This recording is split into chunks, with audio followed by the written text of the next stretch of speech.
गाती रहे अब सदा ये जिंदगी तेरी महिमा गाती रहे अब सदा जब तक जियो तेरी महिमा मैं करता रहूं ऐ खुदा जब तक जियो तेरी महिमा मैं करता रहूं ऐ खुदा ये जिंदगी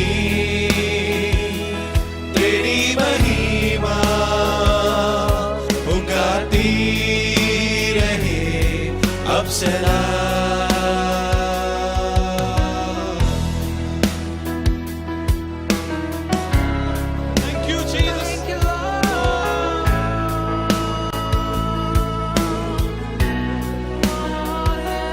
जब भी पुकारा मैंने तुझे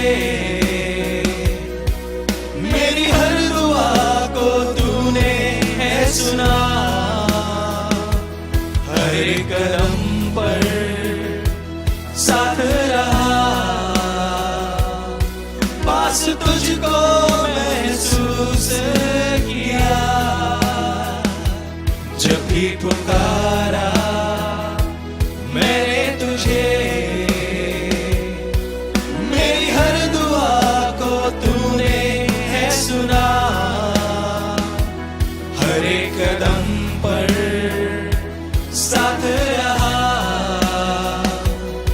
पास तुझको महसूस किया वो होसना तेरी खुदा इस जिंदगी को तुझको दिया होसना तेरी खुदा इस जिंदगी को तुझको दिया ये जिंदगी तेरी महिमा उगाती रहे अब सदा ये जिंदगी तेरी महिमा उगाती रहे अब सदा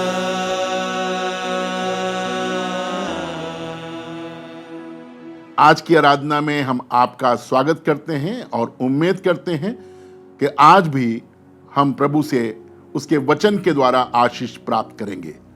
हमारा आपसे अनुरोध है कि आप अगर इस आराधना से आशीष प्राप्त कर रहे हैं तो अवश्य कमेंट करें और अगर आपका कोई प्रार्थना निवेदन है तो आप उसे भी कमेंट बॉक्स में डाल सकते हैं। हम आपके लिए अवश्य प्रार्थना करेंगे।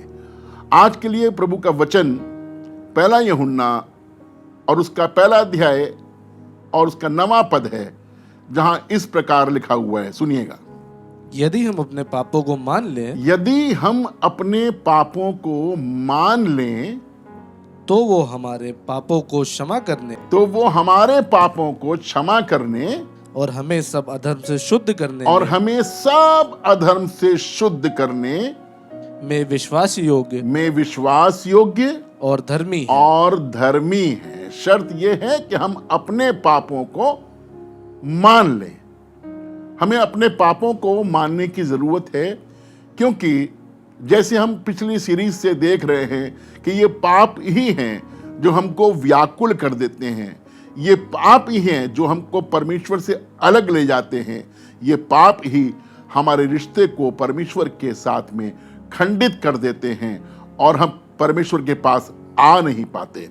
इसलिए अवश्य है कि हम अपने पापों को मानें। जब प्रभु क्षमा करने के लिए विश्वास योग्य और धर्मी है, तो हमें अपने पापों को मान लेने में क्या दिक्कत है, क्या हर्ज है? हमें अपने पापों को मान लेना है, क्योंकि प्रभु ने तो कहा ही है कि धन्य हैं वे जो शोक करते हैं, क्योंकि वे शांति पाएंगे। उसने तो शांति देने का हमसे वायदा कर रखा है तो हम अपने पापों को माने। क्यों नहीं मानते हैं पापों को? क्योंकि कुछ हमारे अंदर ऐसा पाया जाता है जिसकी वजह से हम अपने पापों को मान नहीं पाते हैं। तो इसका 8वां पद पढ़ें, जहां पर इस प्रकार से लिखा हुआ है, सुनिएगा।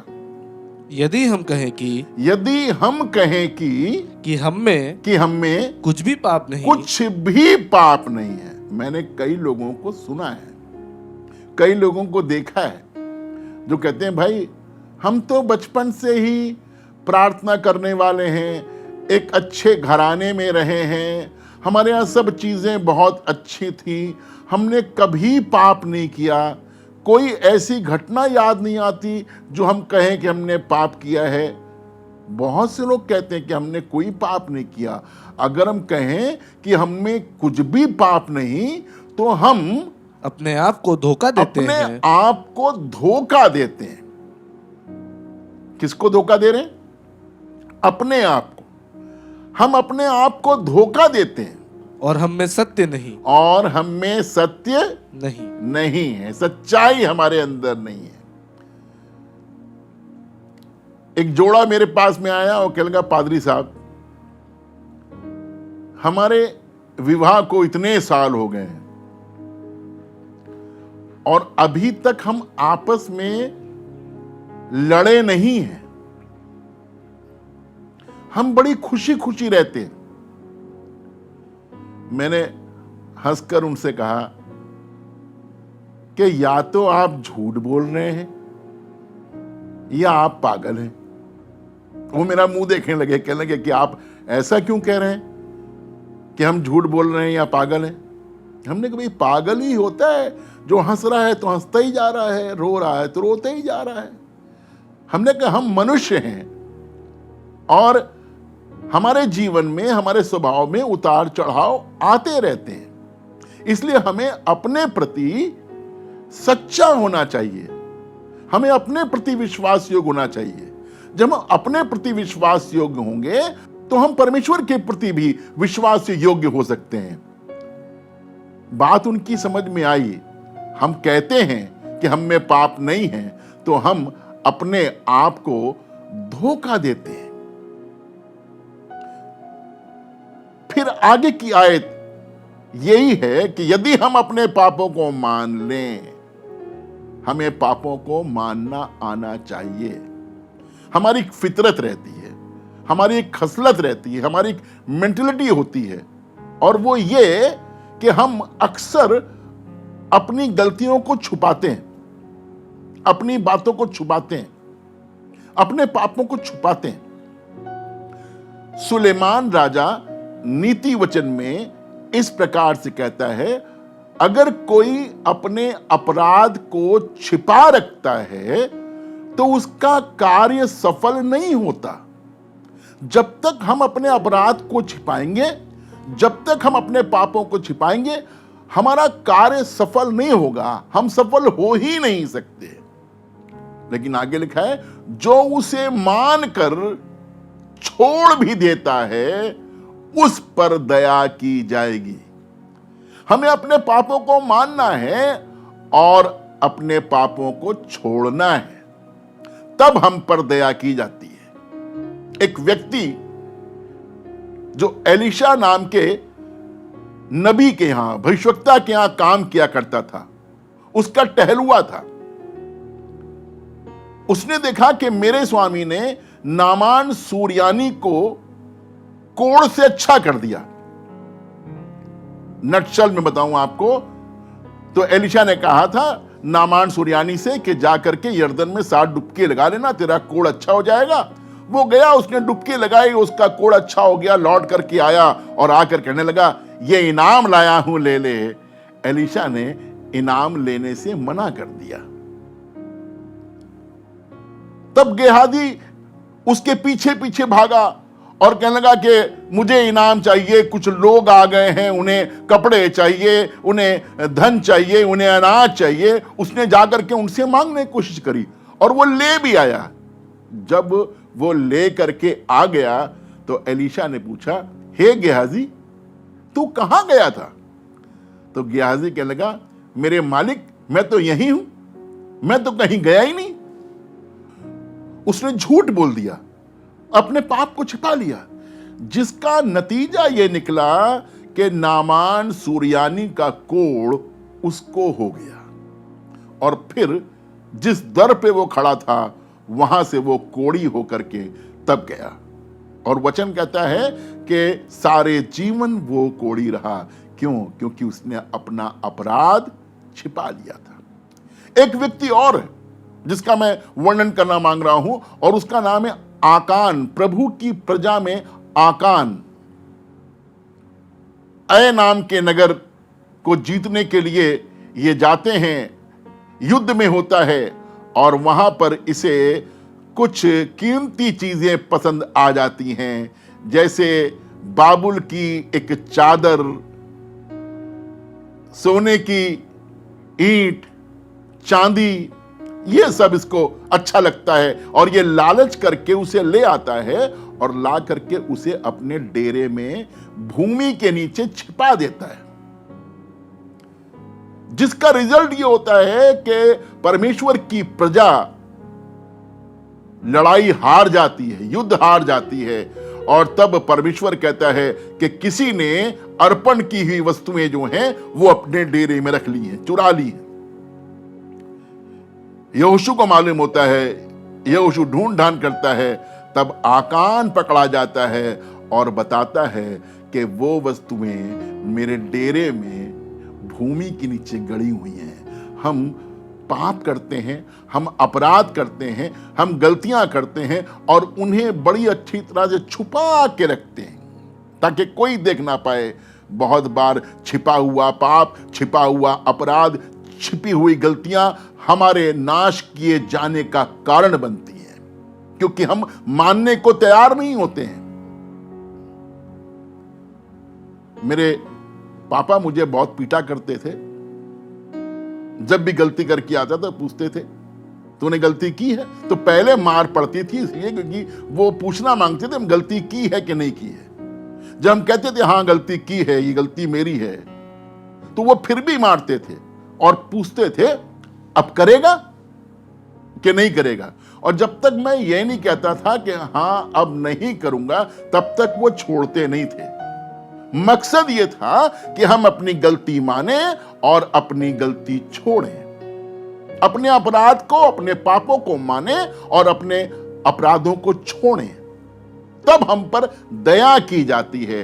प्रभु परमेश्वर हम पर दया करता है। मेरा यीशु मुझ पर दया करता है। दाऊद ने अपराध किया था और उसने हित्ती उरिया की पत्नी की चाहत में उसके पति उरिया को मरवा दिया था।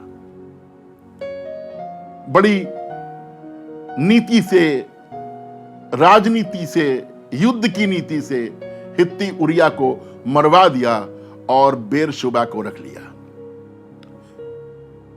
यह बात प्रभु को बहुत बुरी लगी। उसने कहला भेजा उसके पास में कि तूने ये बुरा किया है, तूने ये अच्छा काम नहीं किया है। दाऊद फौरन प्रभु के सामने झुक गया और कहने लगा मैंने पाप किया है। जब दाऊद यह अंगीकार कर रहा था कि मैंने गलती की, मैंने पाप किया है, यहोवा की दृष्टि में पाप किया है, तो नातान नबी वहां था और उसने फौरन कहा यहोवा ने तेरे पाप को दूर किया है। जब हम मान लेते हैं, छोड़ने को तैयार हो जाते हैं, तो परमेश्वर हमारी गलती को दूर करता है, हमारे पाप को दूर करता है। नए नियम में किस्सा है कि छोटा बेटा अपने बाप के पास में आया। जी हां, दो बेटे थे, एक छोटा था एक बड़ा था। छोटा अपने बाप के पास में आया और आगे कहने लगा जो संपत्ति का हिस्सा बनता है वो मुझे दे दे। बाप ने संपत्ति का हिस्सा अपने छोटे बेटे को दे दिया जो उसके भाग में आता था, और वो संपत्ति का हिस्सा वो लेकर दूर दराज मुल्क में कहीं चला गया। और वचन में लिखा है कि उसने अपनी सारी संपत्ति कुकर्म में उड़ा दी। उसके सब दोस्त उसको छोड़ के चले गए। उसकी दशा खराब हो गई, वो दुर्दशा में पड़ गया। सूअरों के बीच में बैठ करके चाहत कर रहा था कि जो सूअर फलियां खाते हैं वो खा ले। जब वो होश में आता है तो उसे याद आता है, मेरे पिता के घर में मजदूरों को भोजन से अधिक रोटी मिल रही है और मैं यहां भूखा मर रहा हूं। तब वो फैसला करता है, अब मैं उठकर अपने पिता के घर जाऊंगा और उससे कहूंगा, पिता, मैंने स्वर्ग की दृष्टि में और तेरी दृष्टि में, स्वर्ग के विरोध में और तेरे विरोध में पाप किया है और अब इस योग्य नहीं रहा हूं कि तेरा पुत्र कहलाऊं। मुझे एक दास के रूप में रख ले। वचन में लिखा है, वो अभी दूर ही था कि पिता ने उसे देख करके तरस खाया और उसे दौड़कर गले लगाया और उसे बहुत चूमा। उसे घर लेकर के आया, उसे कपड़े पहनाए, नए कपड़े, नए जूते पहनाए, अंगूठी पहनाई और कहा, मेरा बेटा, जो खो गया था मिल गया है और जो मर गया था वो जी गया है।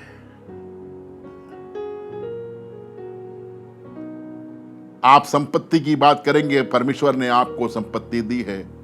मैं घर मकान की बात नहीं कर रहा हूं, मैं कार की बात नहीं कर रहा हूं, जिसका पोजीशन आपके पास में, उस पोजीशन की बात नहीं कर रहा हूं।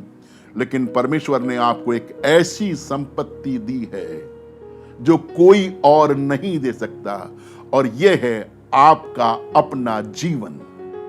यह परमेश्वर की तरफ से दी गई एक संपत्ति है जो आपको दी गई। आप इस संपत्ति को कहां उड़ा रहे हैं? लिखा है, उसने उस संपत्ति को कुकर्म में उड़ा दिया। यह संपत्ति, यह जीवन जो परमेश्वर का दिया हुआ है, हमारे परम पिता का दिया हुआ है, हम इसे कहां उड़ा रहे हैं, कहां खर्च कर रहे हैं? आज हमें इस वाली बात को देखने की जरूरत है। आज कौन कौन से अपराध हमने इसमें छिपा रखे हैं, कौन कौन सी गलतियों में यह संपत्ति उड़ाई जा रही है। आज हमें होश में आने की जरूरत है, आज हमें आपे में आने की जरूरत है और हमें यह सोचना है, यह फैसला करना है कि मजदूरों को भोजन से अधिक रोटी मिल रही है और मैं यहां भूखा मर रहा हूं। अपनी जगह से उठें, अपनी दुर्दशा से उठें, अपनी दुर्दशा से। मुझे नहीं मालूम कि आप कैसी दशा में हैं, मुझे नहीं मालूम कि आप कहां बैठे हैं, मुझे नहीं मालूम कि आप किसकी संगति में हैं, मुझे नहीं मालूम कि आप क्या खाने की चाह कर रहे हैं, मुझे नहीं मालूम कि कौन आपको कैसे परेशान कर रहा है, मुझे नहीं मालूम कि यह संपत्ति किस कुकर्म में उड़ाई जा रही है। लेकिन मुझे इतना मालूम है कि पिता आज भी आपका इंतजार कर रहा है। हम बुरे हो सकते हैं, आप बुरे हो सकते हैं, वो बुरा नहीं हो सकता। वो आज भी आपकी प्रतीक्षा कर रहा है, आपका इंतजार कर रहा है। आपके लिए उसने कपड़े बनवा के रखे हैं, आपके लिए उसने जूतियां लेकर रखी हैं, आपके लिए उसने अंगूठी बनवा के रखी है। इंतजार कर रहा है कि आप उसके पास में आए, आप लौट आए, अपने अपराधों को मान लें। दाऊद ने कहा, मुझे हत्या के अपराध से बचा ले। आप भी अपने पाप का नाम लेकर कह सकते हैं, मैंने ये पाप किया, मैंने ये बुराई की है, मैंने ये गलती की है, मुझे क्षमा कर, मुझे माफ कर। अगर हम अपने अपराधों को मान लें तो वो हमारे अपराधों को क्षमा करने में विश्वास योग्य और धर्मी है। इसी अध्याय को जो मैं पढ़वा रहा हूं आपको, पहला यूहन्ना उसका पहला अध्याय उसका 7वें पद का एक हिस्सा पढ़ेंगे जहां पर ऐसे लिखा, सुनिएगा, और उसके पुत्र और उसके पुत्र। यदि हम अपने अपराधों को मान लेते हैं, स्वीकार कर लेते हैं और उन्हें छोड़ देते हैं, वो क्षमा करने के लिए तैयार है। लिखा है, और उसके पुत्र यीशु का लहू यीशु का लहू हमें सब पापों से शुद्ध करता है। हमें हमारे सब पापों से शुद्ध करता है और वो आपको भी शुद्ध करेगा। शर्त यह है कि हम अपने पापों को मान लें और उसे विश्वास योग्य जाने, और वो हमारे पापों को अपने लहू से मिटा डालेगा, हमें शुद्ध कर देगा। कैसी भी दुर्दशा क्यों ना हो, हमारी दुर्दशा को अच्छी दशा में बदल देगा। क्यों? क्योंकि वो आपको शांति देना मांगता है। वो शांति का राजकुमार है, आपको अपनाएगा और अपनी शांति देगा। अपने अपराधों को माने, स्वीकार करें और उन्हें छोड़ें। प्रभु आपको आशीष दे। God bless you. आइए प्रार्थना करें। प्रभु धन्यवाद करते हैं, तू हमारा बहुत अच्छा प्रभु है। तूने हमें अपने प्यार में, अपने अनुग्रह में, अपनी दया में चारों ओर से घेर के रखा है। आज हम प्रार्थना करते हैं हमारे सुनने वालों पर तेरा अनुग्रह होने पाए। हां प्रभु, पाप ने हमें बहुत बर्बाद किया है, पाप ने हमारे लोगों को बहुत बर्बाद किया है, दुर्दशा में पड़े हुए हैं। लेकिन आज चाहते हैं तू दया कर। जब ये अपने पापों को मानते हैं और उन्हें छोड़ते हैं, तो प्रभु दया कर, तेरा लहू इन्हें सब पापों से शुद्ध करे। और प्रभु ये तेरे गले में, तेरी मंडली में शामिल हो सके। अगर कोई बीमार है, हम प्रार्थना करते हैं प्रभु अपना हाथ बढ़ा, छू और मुकम्मल शिफा दे। यीशु मसीह के नाम से मांगते हैं, आमीन।